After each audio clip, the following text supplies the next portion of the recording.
Olá, meus caros, bem-vindos aqui de volta ao nosso canal. A nossa aula de hoje é a respeito da independência da América Hispânica ou das independências da América Hispânica, compreendendo que toda a América dominada pela Espanha ao longo dos séculos XVI, XVII e XVIII, ela acabou se envolvendo em várias disputas que estão relacionadas a interesses locais, a realidades locais e que têm características que lhes são próprias. Por isso a gente utiliza o termo no plural, independências da América Hispânica e não uma única independência. Essa nossa aula ela será dividida em 3 momentos. A gente vai falar primeiro aqui, nessa primeira parte, da questão dos antecedentes da independência, daquilo que do que levou ao surgimento desse movimento dentro do continente americano. Depois nós vamos falar da independência da América Central e da América do Sul, pensando nas particularidades de cada região. E, por último, vamos trabalhar com 2 casos específicos, que é a independência de Cuba e a independência do Haiti, compreendendo que a independência do Haiti ela é anterior a esse processo que a gente está vendo, mas eu deixei ela para trabalhar por último, por ser justamente um caso muito específico e que não dialoga com esse contexto mais geral que a gente vai trabalhar aqui para falar a respeito da independência do México e da América do Sul, a independência das Américas Centrais e da América do Sul como um todo, correto? Vamos começar então. Esse movimento ele marcou principalmente as 3 primeiras décadas do século XIX, de 1810 a 1830. Ele é concomitante, ou seja, ele ocorre no mesmo momento em que a gente está percebendo a chegada da corte portuguesa no Brasil e todo o desenrolar da história do Brasil que leva e que conduz à crise na década de 1820 e à independência do Brasil em 1822. Mas ele tem características, embora em alguns momentos ele dialogue um pouco com a realidade brasileira, ele tem características que lhe são muito próprias. Para começo de história, para a gente começar a entender um pouquinho, eu vou recordar aqui aquilo que a gente já viu quando estudamos a colonização da América Hispânica. Como que se organizava essa sociedade? Por que isso é importante? Para a gente poder entender quais foram os grupos que participaram decisivamente desse movimento e quais que são os sentidos dessa palavra independência e da palavra liberdade para cada um desses grupos. Conforme a gente estudou, a sociedade na América Hispânica ela era dividida em 4 grandes grupos. No topo da pirâmide estavam os chapetones, aqueles que eram as grandes lideranças políticas dentro da América, que se referia aqui a espanhóis nascidos na Europa e migrados para a América. Eram esses indivíduos que tinham a possibilidade de participar dos altos cargos administrativos e tinham uma série de privilégios dentro da política nessas regiões da América Hispânica. E só eles podiam ocupar esses altos cargos. Abaixo dos chapetones estavam os crioulos, que eram descendentes de espanhóis, mas que haviam nascido na América. Pertenciam a essa elite, pertenciam a uma elite econômica, uma elite social, eram donos de grandes propriedades, tinham grande riqueza, eram comerciantes, proprietários de terra, mas que não podiam, por uma regra, por legislação, pela legislação colonial hispânica, não podiam exercer os cargos de vice-reis, os cargos de presidente de província, não podiam exercer os altos cargos administrativos da América colonial. Eles podiam se ocupar único e exclusivamente das administrações locais, das administrações das câmaras municipais, que eram então os cabildos. Então a gente pode compreender esses crioulos como lideranças locais, lideranças econômicas, políticas, sociais, mas que atuam principalmente no âmbito municipal, no âmbito dos distritos, no âmbito das regiões muito localizadas. e tem uma indisposição para com os chapetones e para com a administração colonial, justamente por não poderem participar do processo político, ocupando grandes cargos, altos cargos administrativos, e nem tendo privilégios e regalias que os chapetones têm. Então são pessoas que nascem na América, se formam muitas das vezes dentro da própria América, e estão relacionados a essas lideranças locais e que têm insatisfação por não poderem ocupar os altos cargos administrativos. Abaixo dos chapetones e dos crioulos, a gente tem uma massa de mestiços composta aí por pessoas que são resultado das relações entre europeus, indígenas, africanos, e que vão compor uma sociedade de homens livres, pobres, ou de classes medianas, que atuam dentro dessa sociedade, principalmente relacionados ao trabalho artesanal e ao pequeno comércio, ao comércio local, ou também como mão de obra assalariada.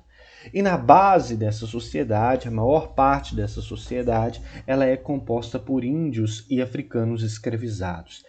Lembro a vocês que, diferente do que acontece, por exemplo, no Brasil, o número de indígenas relacionados ao trabalho servil na América Hispânica, tanto a encomenda quanto a mita, é muito maior do que o número de negros escravizados, o número de africanos escravizados. Então, a massa de trabalhadores na América Hispânica, ela tem características sociais um pouco distintas daquela que a gente percebe na América Portuguesa. Mas esses indivíduos são marcados também pela marginalização, pela exclusão social, pela exclusão política, pela exclusão econômica. Não tem acesso a grandes ganhos, correto? Então vamos caminhar aqui para a gente entender, não vou me ater a isso, porque isso a gente já viu, já trabalhou incisivamente em outras aulas. Vamos caminhar aqui um pouquinho para a gente entender o contexto internacional, o que estava acontecendo no mundo, e principalmente no mundo europeu e no mundo americano, no início, antes do início dessas guerras de independência, dessas lutas de independência no continente, na América Latina. Dentro da Europa, e a gente vem trabalhando isso também nas nossas últimas aulas de maneira muito incisiva, estavam em circulação as ideias iluministas. Ideias que surgem no contexto do absolutismo monárquico, no contexto de afirmação, e não de afirmação, mas de atuação aí da política mercantilista pelos estados absolutistas europeus, no qual está inserida a ideia da colonização, do monopólio comercial, para poder engrandecer esses estados europeus. Circulou na Europa, no século XVIII, na primeira metade, meados do século XVIII, as famosas ideias iluministas.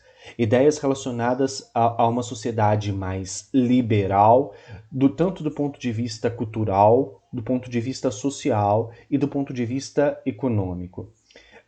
Filósofos como Rousseau, Voltaire, John Locke, Adam Smith contestavam a atuação do Estado absolutista, tanto no campo social, no sentido de que esse Estado ele limitava as liberdades individuais, a liberdade de imprensa, a liberdade de expressão, a liberdade de circulação, a liberdade religiosa.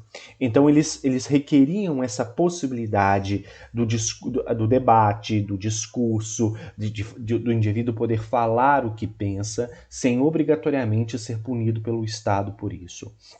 E do outro lado, ou no mesmo movimento, a gente tem figuras como John Locke e Adam Smith, que vão pensar a ideia da liberdade, do liberalismo, da individualidade para a área da política e para a área da economia. O John Locke, considerado o pai do liberalismo político, ele vai defender a ideia da formação de um Estado que respeitasse os direitos naturais e inalienáveis do homem. O direito à vida, o direito à liberdade, o direito à propriedade. Então, a função do Estado, nesse sentido, seria garantir esses direitos naturais e inalienáveis do homem. O direito dele à vida, o direito da liberdade, a liberdade de ir e vir, a liberdade de expressão, a liberdade religiosa e o direito à propriedade. E nesse sentido, então, o Locke é considerado o pai do liberalismo político, de ideias relacionadas a essa preservação dessa liberdade, desses direitos nacionais, que deveriam ser respeitadas pelo Estado. E a gente tem o Adam Smith, considerado o pai do liberalismo econômico, porque ele contesta principalmente, logicamente, que ele está em uma escola, o Adam Smith está em uma escola liberal inglesa, mas ele dialoga também com os fisiocratas franceses, que também questionam a forma de condução da economia por esses estados absolutistas, ou seja, questionam o mercantilismo, a ideia do Estado intervir na economia, a ideia do Estado garantir monopólio, de controlar determinadas rotas comerciais, de proibir a circulação, a livre comercialização de produtos. Então, o Adam Smith ele defende a liberdade de comércio, defende um comércio em que não houvesse tantos monopólios, em que o Estado não interferisse tanto na economia, em que, de certa forma, os mercadores fossem livres para poder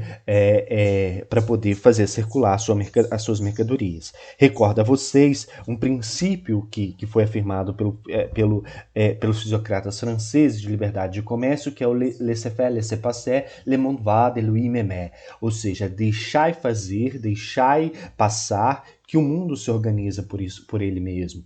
Deixai que as pessoas produzam, deixai com que os mercadores comercializem, que as próprias leis do mercado elas vão organizando esse sistema de produção, lei de oferta e da procura, que vai regular os preços e tal. Então, nesse sentido, essas ideias que contestavam principalmente o mercantilismo e a atuação desse Estado absolutista eram ideias que estavam em vigor dentro da Europa e que movimentavam a sociedade europeia em torno de reivindicações, de mudanças, em torno de reivindicações por mudanças sociais, políticas e econômicas, resultando em movimentos como foi a Revolução Francesa, conforme a gente viu nas nossas últimas aulas. Então, esse ideal iluminista está, de certa forma, por trás de um certo ideal de sociedade burguesa que vai se afirmar com as revoluções do século XVIII. Não vou me ater a isso porque a gente já trabalhou isso também. Agora, esses princípios eles acabaram norteando muitos daqueles indivíduos que atuaram no contexto de lutas por independências dentro da América Latina. E cabe a nós entender, então, e pensar como que esses princípios chegaram aqui, como que eles chegaram à América, como que eles chegaram ao Novo Mundo. Esses princípios chegaram ao Novo Mundo por meio de um processo de circulação de ideias e de circulação de obras. A gente tem que entender esse mundo que a gente está estudando como um mundo que está em constante contato.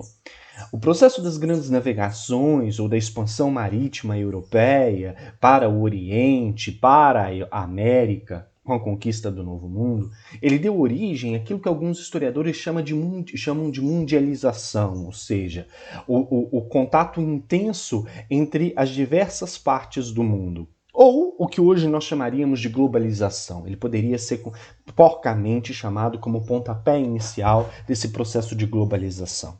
E junto com as pessoas que circulavam por esse mundo, que circulavam entre Europa, América e Oriente, circulavam também livros, circulavam também ideias, circulavam também obras de arte.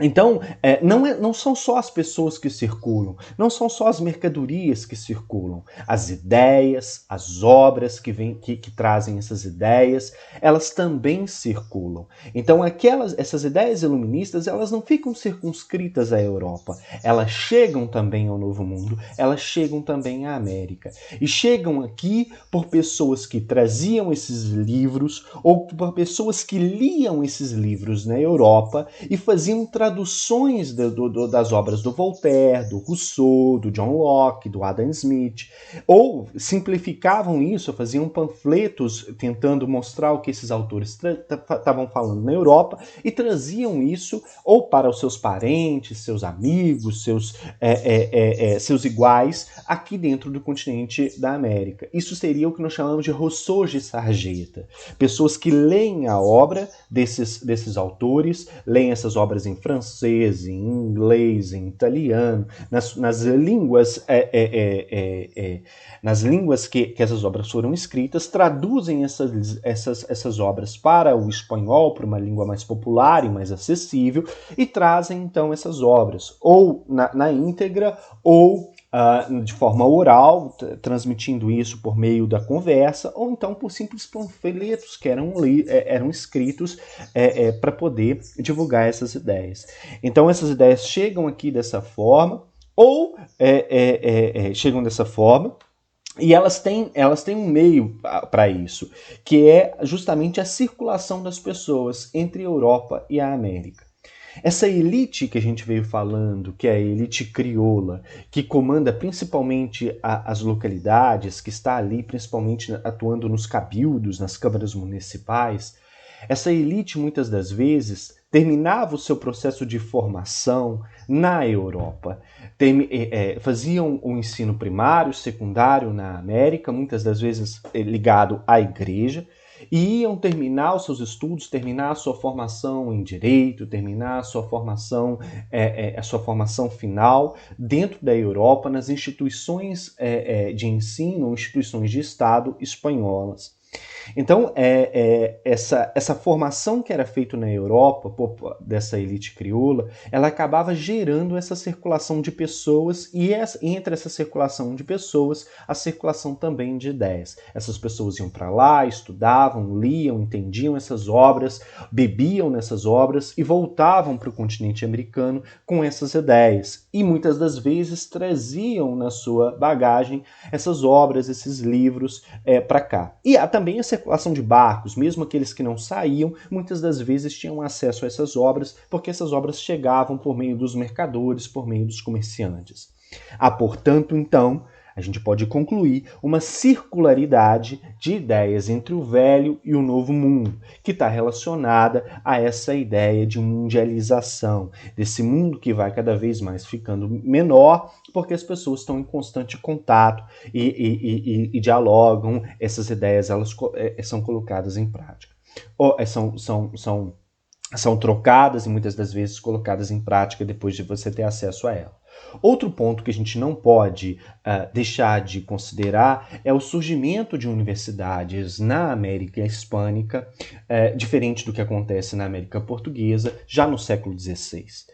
As nossas primeiras grandes universidades, aqui a gente tem dentro do Brasil, datam do início do século XIX. Algumas pessoas falam já de um curso de teologia no século XVI para o XVII, mas esse curso é ligado à igreja, se eu não me engano, no Sul, é uma primeira universidade no Brasil que teria um currículo já formado. Mas as primeiras grandes universidades que visam formar civis, que visam formar indivíduos nesse mundo letrado, para atuar principalmente nas organizações do Estado, elas são do século XIX, de 1820, 1830. Uma faculdade de medicina na Bahia e depois a faculdade de medicina e direito no Rio, se eu não me engano. Então, as nossas primeiras grandes universidades que formam uma elite local, elas vêm depois do processo de independência, depois que o Brasil já havia sido formado enquanto Estado Nacional. Na América Hispânica, isso acontece de uma maneira distinta. Na América Hispânica, as primeiras universidades para a formação dessa elite colonial, elas datam do século XVI. A primeira universidade, a Universidade de São Domingos, ela é do ano de 1538, na República Dominicana. Ou seja, a gente fala aí de um processo de conquista que veio em 1520 pela figura do Hernán Cortés no México. Então, 18 anos depois desse processo de conquista do México, a gente já tem a abertura de uma universidade dentro da América Hispânica. Logo depois, em 1551, a gente tem a abertura da Universidade Nacional de São Marcos, a Universidade do Peru, que fica em Lima, no Peru, que é uma das mais antigas da América Latina. Depois a gente tem a Universidade do México e várias outras que surgem ao longo do século XVI, XVII e do século XVIII. Então há aqui a formação de centros de saber dentro da América que muitas das vezes trazem professores e trazem obras que vêm da Espanha, que vêm da Europa. Então essas universidades, esses centros de saber acabam difundindo essas ideias que estavam em circulação no continente europeu, ideias relacionadas a esses iluministas, a Voltaire, ao Adam Smith, obras desses próprios iluministas circulam dentro da América em função da presença dessas universidades também. Outro fator que é muito importante para a gente entender o desencadear dessas lutas de independência dentro da América Latina é a independência dos Estados Unidos. Uma das primeiras colônias a lutar pela independência e se tornar independente na década de 1760. Então, quando os Estados Unidos lutam pela independência e conseguem se ver livres das amarras coloniais que a Inglaterra tentou impor, não vou voltar aqui porque a gente também já estudou isso, a independência dos Estados Unidos ela aflora como um exemplo para o restante da América, reforçando os ideais de liberdade, de independência, que os iluministas já traziam, essa necessidade de se livrar do jugo, de se livrar do controle colonial, dessas amarras do monopólio comercial, de se pensar em uma liberdade de comércio, de se gerar uma riqueza interna para essas elites coloniais que ali estavam. Então, a independência dos Estados Unidos, ela soa como um exemplo daquilo em que se inspirar, em que se espelhar para se efetivar dentro da América Latina. Então, embora ela não esteja diretamente relacionada às independências da América Hispânica, ela tem uma interferência indireta ao soar como um exemplo, ao soar como um espelho para onde essas elites vão olhar e vão falar, olha, se eles conseguiram, a gente também consegue, a gente também pode fazer dessa forma. Então, nesse sentido, a independência dos Estados Unidos ela é importante por funcionar como um exemplo. Há também o apoio da Inglaterra, que a princípio a gente poderia relacionar assim, mas será que os ingleses estão aqui fazendo um processo de retalhamento, alguma ação da Espanha e tal? Não necessariamente. O apoio da Inglaterra aos movimentos de independência da América Hispânica se relacionam a interesses comerciais da Inglaterra. Da mesma forma que a Inglaterra vai apoiar a abolição da escravidão porque não tinha interesses que esses ex-escravos passassem a consumir produtos e, de certa forma, ajudassem no processo de aumentar o mercado consumidor da Inglaterra, a Inglaterra tinha interesse também em apoiar ou instigar esses movimentos de independência para poder ter acesso a um comércio dentro da América Hispânica. Vamos lembrar que a América Hispânica, por estar inserida no processo mercantilista, ela estava ligada diretamente à Espanha por acordos ou imposições do tipo do Pacto Colonial ou do monopólio comercial, sendo obrigada a comercializar com as praças mercantis espanholas. A Inglaterra tinha interesse no fim desses monopólios, na quebra desses monopólios, para poder ter acesso a um amplo mercado que era o que representava para ela naquele momento essa América Hispânica. Portanto, a Inglaterra ela vai apoiar a circulação dessas ideias de independência e vai apontar algum apoio a esses movimentos de independência dentro da América Hispânica.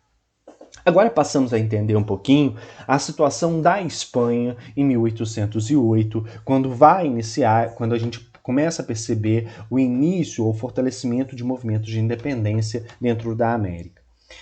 A Europa dessas primeiras 2 décadas do século XIX, ela é marcada, sem sombra de dúvida, pela era napoleônica, pelo avanço do Napoleão sobre outros estados europeus. Em 1808, Napoleão ele passa praticamente a dominar a Espanha, inclusive interferindo no seu governo, colocando no lugar do rei espanhol, do Carlos do rei espanhol Felipe Fernando VII, coloca no lugar dele o seu irmão José Bonaparte, que passa a administrar, então, a Espanha. Então, ele interfere diretamente no governo espanhol e passa a comandar a Espanha por interesses de engrandecimento da França e de afirmação de uma ordem burguesa dentro da Europa. Quando o Napoleão Bonaparte ele avança sobre a Espanha, domina a Espanha, inicia-se um movimento tanto dentro do Velho Mundo, ou seja, tanto dentro da Europa quanto dentro da América, no sentido de resistir a essa invasão de Napoleão, de não reconhecer o governo bonapartista como o governo espanhol. Então, muitas elites, tanto na Europa quanto na América, se reúnem para não reconhecer a autoridade de Napoleão Bonaparte sobre a Espanha. E essa reunião ela resulta na formação de juntas governativas autônomas, que se diziam fiéis ao rei espanhol Fernando VII e não a Napoleão Bonaparte. Ora, o que isso traz de importante? O que essa formação dessas juntas autônomas de fidelidade ao rei espanhol, em oposição a Napoleão Bonaparte, ela traz de importante para essas lutas de independência da América Hispânica? Até então, as elites espanholas na América, sejam elas chapetones, sejam elas a elite crioula, não haviam vivenciado uma experiência de governo autônoma, uma experiência de governo que se livrasse das amarras do jugo colonial, das amarras do monarca espanhol. Ou se haviam vivenciado isso minimamente. Essa formação dessas juntas autônomas de governabilidade permitiu uma experiência de vivência de um autogoverno, de um self-government, se a gente fosse fazer uma relação aqui com a questão da história norte-americana. Então, nesse sentido, essas elites, elas vivenciaram, elas experienciaram como que era viver sob o seu próprio domínio, sem essas amarras coloniais. Então, há aqui a composição de uma experiência, de algo único, que até então não tinha sido vivenciado, por parte da elite política. Por parte da elite comercial, há a existência de uma experiência de liberdade comercial. Porque se você resiste ao governo napoleônico, a gente não precisa mais respeitar o monopólio comercial, porque o monopólio comercial agora enriqueceria a França, então enriqueceria em última instância a própria figura do Napoleão. Então era necessário resistir até mesmo a esse monopólio comercial e procurar outros parceiros comerciais. Logicamente, subordinado a essa autoridade dessas juntas governativas autônomas. Mas agora não era necessário mais estabelecer relação comercial exclusivamente com a Espanha, porque isso era um ato de resistência. Romper com o monopólio era resistir ao governo francês. E nesse sentido, então, os mercadores da América Hispânica acabaram ampliando as suas parcerias comerciais, estabelecendo relações com praças mercantis de outros estados nacionais, entre eles praças mercantis da própria Inglaterra. E vivenciaram também a experiência de abertura de algumas pequenas fábricas, de algumas pequenas manufaturas dentro da América Hispânica para suprir aquilo que antes era importado da Espanha. Então repare que há não só uma experiência de vivência política autônoma, mas há uma experiência também de liberdade comercial para poder estabelecer comércio com outras praças mercantis. Isso trouxe consequências tanto para a elite comercial hispânica, da América Hispânica, elite comercial colonial, quanto para a elite comercial espanhola, que estava lá dentro da Espanha, correto? Para a burguesia espanhola, quais teriam sido as consequências? Primeiro, a perda de controle sobre o comércio colonial e a perda de lucros. Para os mercadores que estavam na Espanha, isso não foi interessante. Não foi interessante porque perderam rotas comerciais, perderam o controle sobre o comércio da América Hispânica. Então, eles agora tinham que concorrer com outros mercadores do mundo inteiro. Então, eles tinham que praticar preços de concorrência, tinham que praticar preços mais baratos para conseguir vender os seus produtos. E tinham acesso a produtos de forma mais cara, porque a elite comercial colonial agora, ela podia comercializar com qualquer um. Então, para a elite burguesa espanhola, significou perder lucros e perder o controle sobre esse comércio. Essa ruptura ela não foi interessante para essa elite. E ela representou, inclusive, ela resultou, inclusive, em manifestações dessa elite comercial que estava dentro da Espanha por uma tentativa de reverter a situação, de voltar a uma situação de controle comercial. E é isso que, em parte, gera a revolta dessa elite comercial colonial, que vai, então, conduzir um processo de independência, de luta contra as amarras coloniais. Então, nesse sentido, quando há o Congresso de Viena, e aí agora já vou voltar aqui, quando há o Congresso de Viena, quando Napoleão Bonaparte perde a guerra, quando há a tentativa de reorganização das fronteiras europeias, de reestruturação dos estados europeus, e inclusive a reestruturação do Estado da Espanha, essas elites metropolitanas, essas elites que estavam na Espanha e que haviam perdido riqueza com aquela ação de rebeldia ou de revolta, de resistência dessas elites comerciais contra Napoleão, quando essas elites coloniais elas passaram a estabelecer comércio com outras regiões, os comerciantes que estavam na Espanha, eles tentam reaver o controle sobre o comércio colonial, ou seja, eles tentam reconduzir traços do monopólio comercial.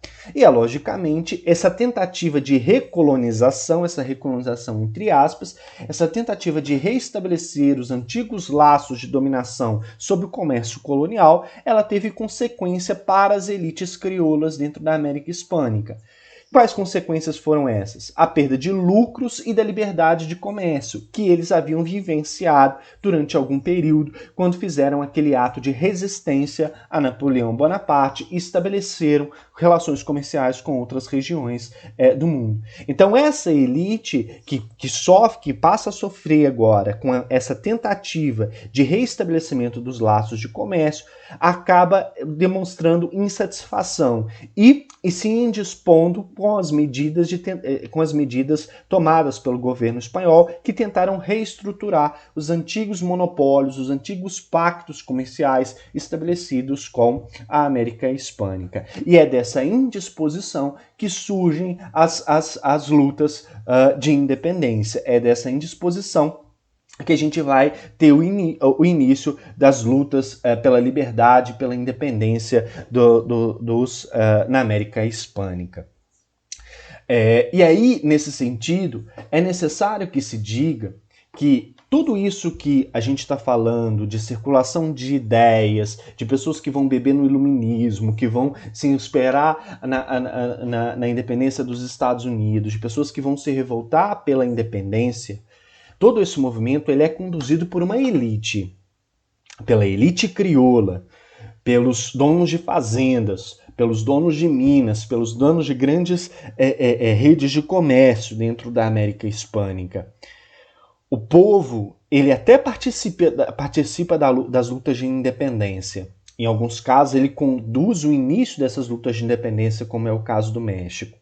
Mas ele é levado a participar desse processo Mas os interesses dessa população, da massa de mestiços, de índios e de africanos escravizados, não é levado, os interesses desse grupo não são levados em consideração quando se constrói esse Estado independente, porque essas lutas de independência são lideradas por essa elite crioula e são lideradas pelos interesses dessa elite crioula. Então, quando o Estado ele vai ser reformulado no processo de construção dos Estados-nação da América Latina, no pós-emancipação, no pós-independência, esses estados levam em consideração os interesses dessa elite crioula, correto? Então, nesse sentido, a gente poderia falar de um significado heterogêneo para a palavra liberdade. A palavra liberdade, ela não tem um significado homogêneo nessas lutas de independência. Ela depende de onde o indivíduo está e de quem que está falando essa palavra. Então, quem pronuncia a palavra e onde essa palavra é pronunciada, ela acaba levando a significados distintos para o termo liberdade. Para a elite crioula, liberdade, lutar por liberdade, significava lutar por princípios próximos àqueles que o John Locke e o Adam Smith diziam. Era lutar por liberdade de expressão, era lutar por liberdade política, era lutar contra o monopólio comercial, era lutar por liberdade de comércio, era lutar pelo laissez-faire, laissez-passer, le monde va de Louis Mémé. Então era lutar por interesses que eram interesses políticos e econômicos do ponto de vista de efetivar interesses dessa elite. Do ponto de vista dos indígenas,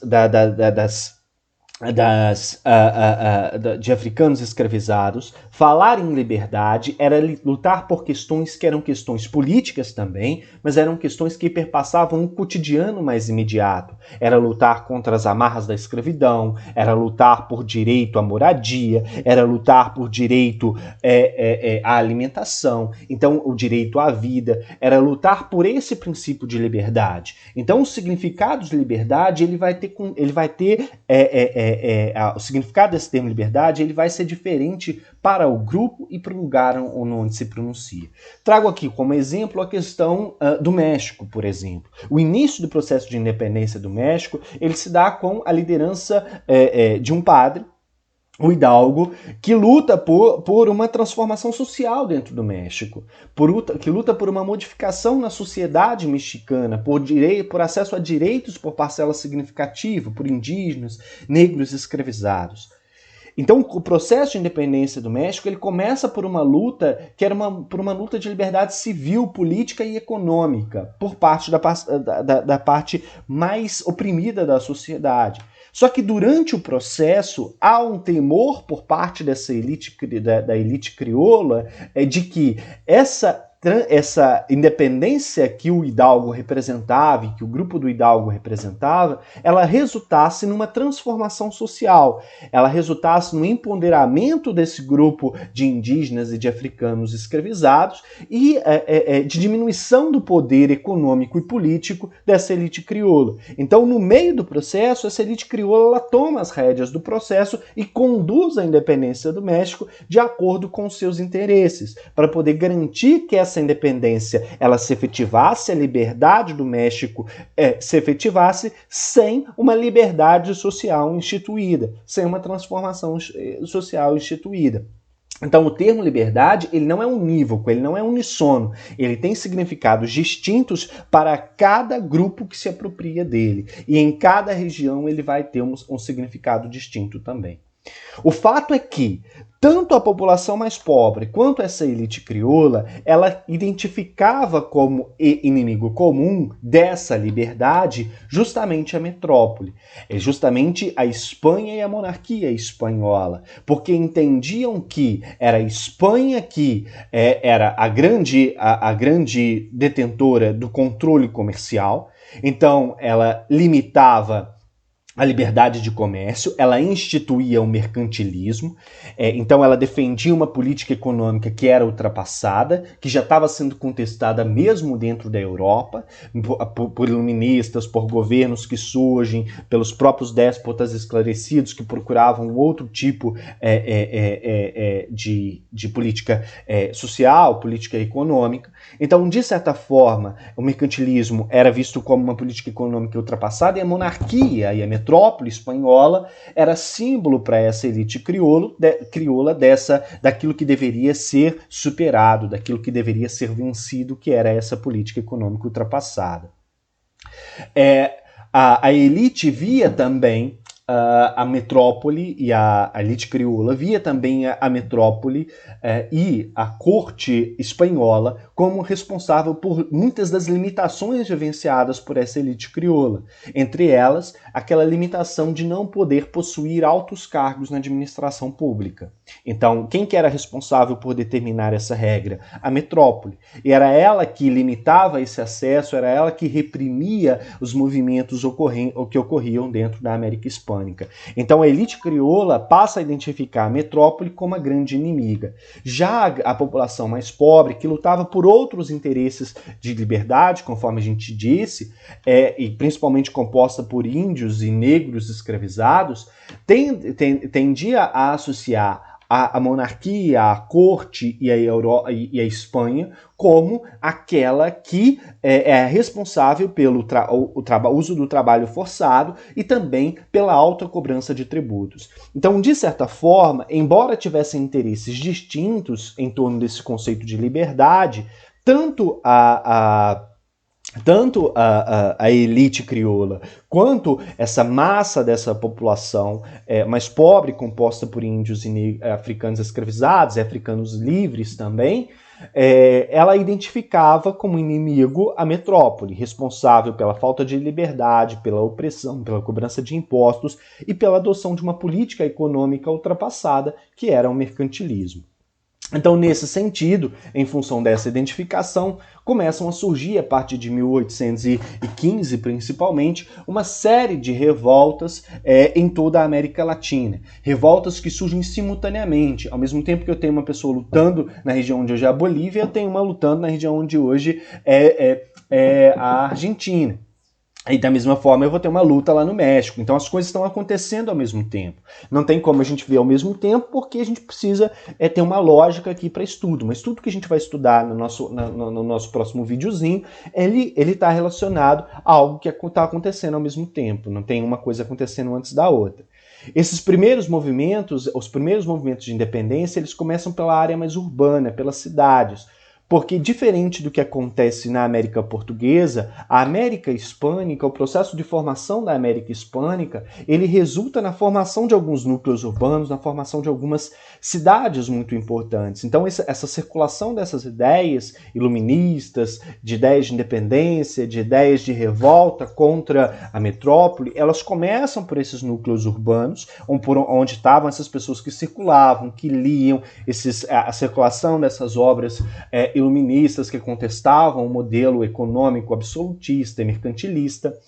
Então, elas começam por esses núcleos urbanos, mas elas não se encerram ali. Depois elas vão se espalhando pelo interior do país, contaminando os grandes crioulos, os grandes caudilhos. O que é um caudilho? É um fazendeiro, que geralmente é um crioulo, que tem grande poder local, que tem um poder econômico, um poder político e um poder militar. Então, essas revoltas começam pela área urbana, mas aos poucos vão chegando à área rural. E vão ser lideradas principalmente por esses caudilhos que eu falei, esses grandes fazendeiros, que têm poder econômico, militar e político, e que faziam parte dessa elite crioula. Bom, no próximo videozinho a gente estudou um pouquinho a respeito da independência do México e da independência da América do Sul como um todo, tá bom? Por esse vídeo, agradeço a atenção de vocês. Não deixem de assistir os próximos, tá? Obrigado!